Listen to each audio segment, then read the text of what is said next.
So we each made a list of literally 200 people. The first 20, easy. Family, friends, great. People that I'm really close with. The next 100, little bit tougher, but it was college acquaintances, friends from high school, more extended family. The last 50 people, Matt, I'm texting ex-girlfriends to be like, hey, I'm launching a podcast.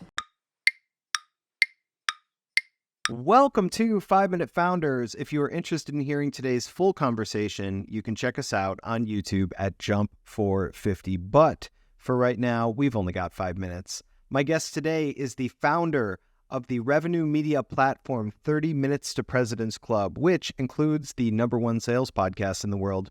Nick Cegelski, let's jump right in.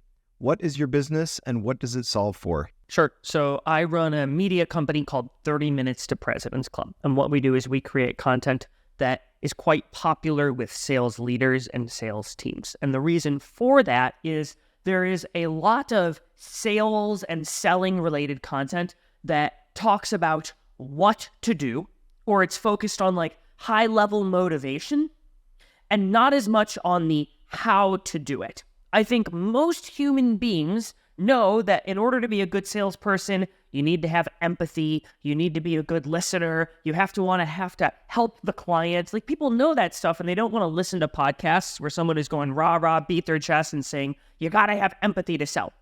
They want to understand the technical elements of selling. What do I actually say when the client shows up and is like, all right, show me what you got? Or, all right, give me your pitch. How do you have empathy and be a good listener in those scenarios? And so our content focuses exclusively on things that salespeople can do, say, or write that very day to make an impact in how they sell and show up with prospects and customers. Nick, you've grown 30 Minutes to President's Club. You've grown this since 2020, I believe.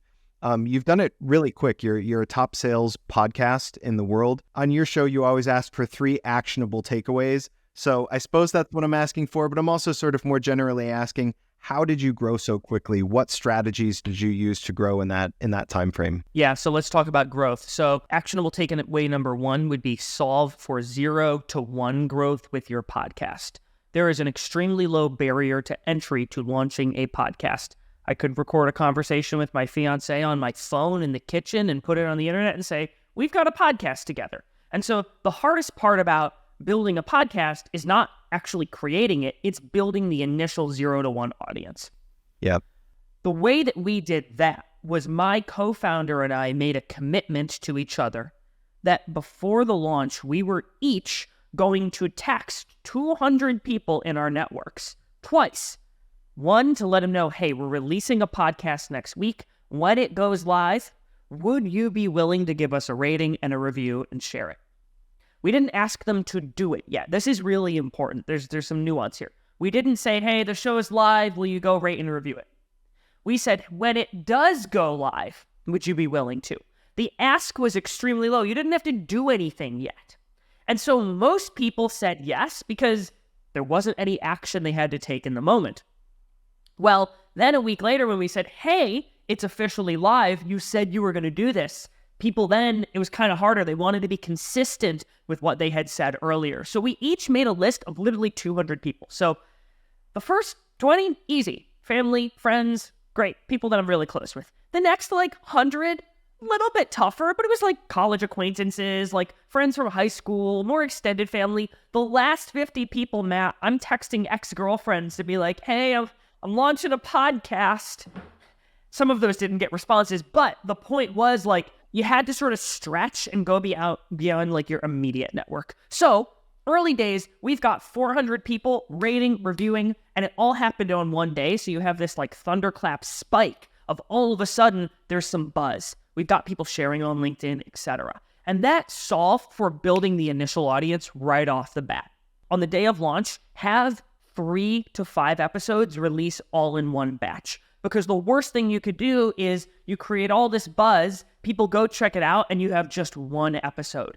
You want to give people from the earliest days the bingeability quality of your show. So have 3 to 5 episodes in the hopper released on your launch day. And then actionable takeaway number 3 would be the real way that you grow your show is via the guests and the personal brands and the promotion of the guests, at least for us.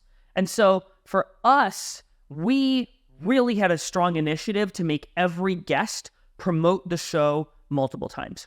Make it really easy for your guests to promote. Ask them directly, especially when your rapport is high, and then hold them accountable. If we didn't see somebody post, like, we have a member of our team follow up, and make them feel guilty. It's an investment of our time and our resources. Like, it's not free to produce a podcast. And if they said they were going to do it, we're going to follow up. At a certain point, you're like, okay, there's only so far you're going to go. But if you stay on top of your guests, they will be one of your biggest growth engines. That's all the time we have for today. If you're interested in hearing the rest of my conversation with Nick Cegelski, you can check us out on YouTube at Jump 450. Don't forget to follow, and we'll see you next time.